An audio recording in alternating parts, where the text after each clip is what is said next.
ఆమె పాపం కాంగ్రెస్ పార్టీ కార్యకర్తలు అనుకుంటున్నట్టుంది.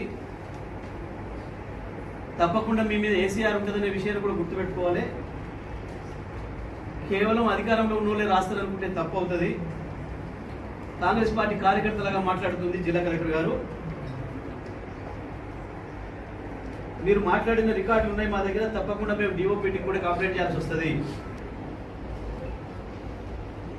టీఆర్ఎస్ సర్పంచులకు మేము పనిచేస్తే నిధులు ఇవ్వం, టీఆర్ఎస్ సపోర్ట్ చేసిన కాంట్రాక్టర్లకు మేము బిల్లులు ఇవ్వని చెప్పేసి మాట్లాడుతున్నారు. కలెక్టర్ గారు నిబంధనల ప్రకారం పనిచేయడం నేర్చుకో. నువ్వు ఒక ఐఏఎస్ ఆఫీసర్వి, సివిల్ సర్వెంట్వి, చట్ట ప్రకారం నడవడం నేర్చుకోవాలి. మంత్రి ఎట్లాగో సోయి లేకుండా ఉంటాడు. ఎప్పుడు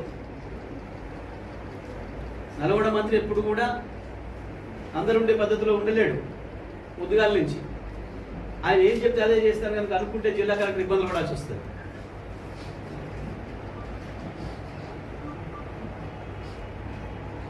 పేరు పెట్టి అడిగి మీది టీఆర్ఎస్ పార్టీ అడిగి పనులు చేస్తున్నట్టు కనబడుతూ ఉంది జిల్లా కలెక్టర్.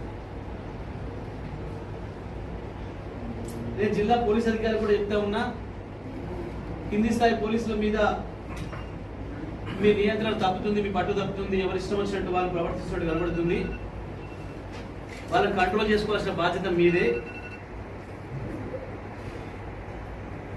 చట్టాన్ని మా చేతిలో తీసుకుంటాం, మా ఇష్టం వచ్చినట్టుగా కేసులు పెడతాం, తీసుకొచ్చి పోలీస్ స్టేషన్లలో పెడతామంటే కుదరదు. నేను ఇక్కడి నుంచి చెప్తా ఉన్నా, మీరు ఒక్కరిని పిలిస్తే 1000 మంది వస్తారు పోలీస్ స్టేషన్. మీరు జైలులో పంపి ఆపలేరు. నల్గొండ జైలు ఒకటే పూటలు నింపేస్తాం పిచ్చి పనులు చేస్తే. ఇది పోరాటాల జిల్లా,